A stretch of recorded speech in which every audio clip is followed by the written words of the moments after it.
Welcome to Concentrus webinar. My name is Steve Lin. I will be your host today. Today's topic is boost profit and cash flow despite raising costs in the post-pandemic era. I'm just excited to have this section today, especially the COVID-19 pandemic has had a significant impact on our global economy. I'm also excited to have our speaker today, Robert Hung.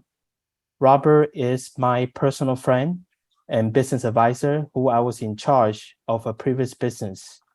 He was mass support in advising me to improve the company. Let me give you guys a little bit of background about Robert. Robert has over 30 years of experience in operations, finance, accounting, consulting, and advisory. He also has been a CFO for small to medium-sized companies, such as manufacturing, distribution, software, and professional services. He has also worked at such a company like Microsoft, Boeing, Airbus, and Google. Well, before I hand it off to Robert, here are just some housekeeping items. If you have any questions during the sections, please feel free to put your question on the bottom of the screen. There's called Q&A button. And so just put your question there. Not in the chat room, because at the end of every PowerPoint slide, we will actually bring up your questions. And the goal here is we want to make it as interactive as possible. And all attendees will be muted during the webinar. And we will also record the sections. So if you are looking for a recording, please feel free to email me or put your email and contact in the chat room. So at the end of the webinar, we will send out the recording. Well, without further ado, let me hand it off to Robert. Good morning, Robert. Good morning. Thanks, Steve.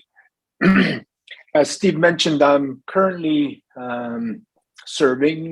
ministering, I call it, with my firm. I'm a partner with a firm named 2 Miles. It's 2 miles actually comes from the Bible in Matthew 5. It's a concept of going the extra mile for people, and that is our goal for our clients and our employees as well. So I want to just share with you today during this webinar of what I observe, what I'm seeing in the marketplace, and in a post-pandemic era. I won't call it a transitory period, because I don't know. I think there's definitely a transition that is happening. And here are some things before I go into specific things that I think are important in these times, particularly those of you who are in the finance area, who are managing strategically or even tactically in the finance, accounting area or treasury area, is that I think one of the key things is knowing where you are and where things are going. And that's not an easy task, but knowing where things are today and knowing where and projecting out where things will go, I think it's critical. One of the things that you could do in knowing where you are today is measuring. And I have this philosophy that I share with my clients often, and even with myself, is measuring. What you measure will get done. Without measurements, it's really difficult to know where you are. So here's some challenges that you're going to face is that, you're in a situation now, kind of remote work era, where you're going to have some of your labor force that's going to be remote. I don't know how much that is applicable to you, but it's certainly to us. It's a significant change in the workforce compared to pre and post-pandemic era. There seems to be a lot of M&A transactions, especially in the small mid-size area. We're getting increased M&A tied with valuations of companies who are transitioning.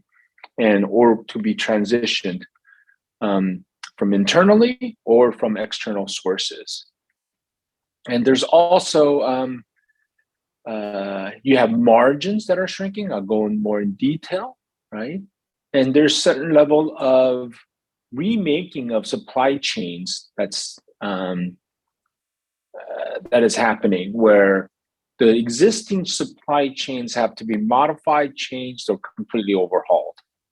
And there's also environmental considerations or investments that whether you agree with it or not with climate change, there are regulatory forces, especially those of you in California and some of the states, where it's going to be a factor in your cost considerations.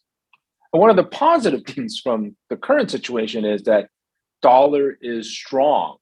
Okay, so we're in 3 different countries other than the US, and the labor costs have, because of dollar strengthening, have reduced about 20-30%, and so, which is advantageous in that sense.